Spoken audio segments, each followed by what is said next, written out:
د ما که سویپرۍ جاب راته میلو شي هم کومه که د مالیتوب میلو شي هم کومه 3 کاله مې کار کړی مختلف اخبارونو سره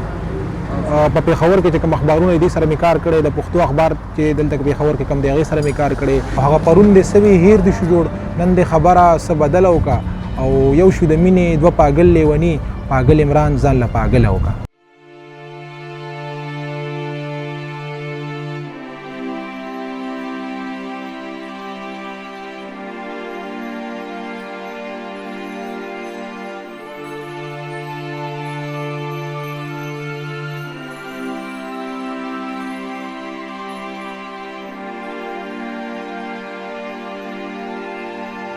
زما نوم عمران سعید دی او د ضلع صوابۍ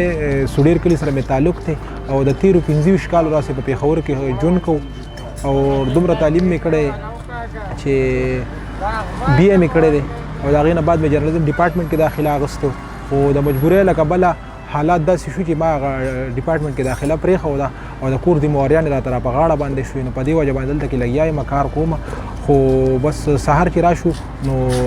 دا کار شروع کړم مزدوري خپله شروع کړم تر ماښام پورې دلته ناست شو خو مهنګایي ډېره زیاته شوه نو په دې وجه باندې زما ګزاره په دې کې لږه مشکله شوې ده میټریک مې په 2012 کې کړی دی بیا مې اف ای په 2014 کې کړې ده او بی اے مې په 2016 کې کړې ده په 2017 کې مې په پېښور یونیورسټۍ کې جرنالیزم ډپارټمنټ کې داخله واخیسته بس څو میاشتې مې هلته کې دغه وکړو کلاسونه جاین کړو خو بیا د حالاتو له کوله ما له کور ذموارۍ را په غاړه باندې شو چې والد صاحب مې وفات شو نو د بونز کینسر له وجې نو په هغې وجه باندې بس زما تعلیم نیمګړی پاتې شو 3 کاله مې کار کړی مختلف اخبارونو سره په پېښور کې چې کوم اخبارونه دي سره مې کار کړی د پښتو اخبار چې دلته پېښور کې کوم دی هغې سره مې کار کړی د خیبر ټي وي نیټورک چې کوم اخبار دی هغې سره مې هم کار کړی دی او دغه شانتې نور هم د میډیا چې څومره کار دی نو دې سره باندې پوهېږو لږ کوشش کولی شو خو د مجبورۍ له وجې هر څه پاتې دي چې بس مالي حالات د انسان کمزوري نو بس بیا یارانو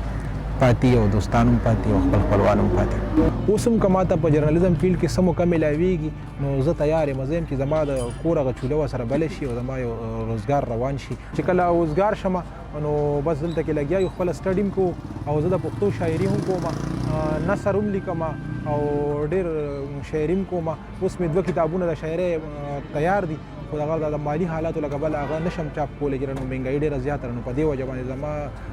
که داسې څوک وي چې یاره ما ته 2 کتابونه چاپ کول غواړي نو هم ورته زه خپل کتابونه ورکوم چې ما له چاپ کړي چې د پښتو ادب کې څه ما څه اضافه وشي په ما اغلا ستا د وربله وکړه الپته دا لوبه دې بله وکړه او اوس ورته اوښکې په پلو وچېکه زما کیسه دې ورته سله وکړه او یوه د سوز ډکه مې ستا کوڅه کې یوه ټپه د زړه د تله وکړه او هغه پرون دې څه وي هیر دې شو جوړ نن دې خبره څه بدله وکړه او یو شو د مینې 2 پاګل لیوني پاګل عمران ځان له پاګله وکړه الحمدلله زما ټول ملګري چې ډېر په ښه پوسټونو باندې دي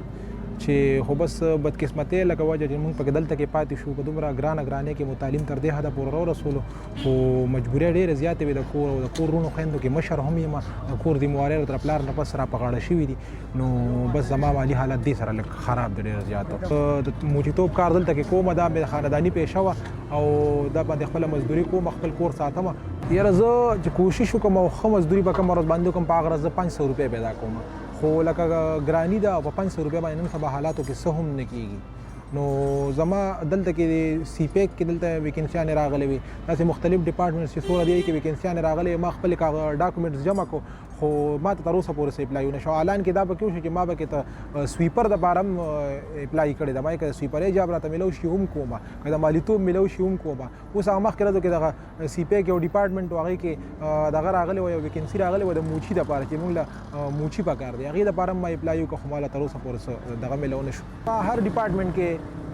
اپلای کړې ده خو بس داسې نه مې چاته دا ویلي چې ما بی اے کړی ده او نه یې پیسې کړې ده دا مې کړي دي خو بس له کوشش مې کړی چې کوم ډپارټمنټ کې دغه راغلی ویکنسي راغلی دی کې مې اپلای کړې ده خو نن سبا حالات داسې دي چې د چا څه وینا نه وي شپارس نه وي نو شارام ترکې صاحب ته هم ورغلی یم څو پیرې اسدقیصر صاحب زما د حلقې دی هغه له هم څو پیرې ورغلی یم خو ستا کار به وشي ستا کار به وشي چې 15 کاله حکومت یې هغه کړی و 15 کاله دا شو 10 کاله برابر شو او ما ته وایي چې ستا کار به وشي نو هغه به د حکومت نه هم خلاص شو خو زما هغه کار تر اوسه پورې ونه شو زه ځمکه په ځمکه ناست یم او په ځمکه باندې بس خپل ټایم تېروم نو اوس خو بیا زمونږ حلقې ته راوګت شوی دی زمونږ حلقه کې دغه کوي لګیا دی چې یاره دا به وکړم او دا به وکړم نو زه یم چې یاره داسې کار دی بس د الله په اسره باندې ناست یو دې سیاستدانانو نه غواړو وی ښکلي په خپله مینه ځان ساتي ښکلي په خپله مینه ځان ساتي ماین ښایست کې بندیوان ساتي پښتنو دغه یو دستور جوړ کړی د خان پستونو ته ډیران ساتي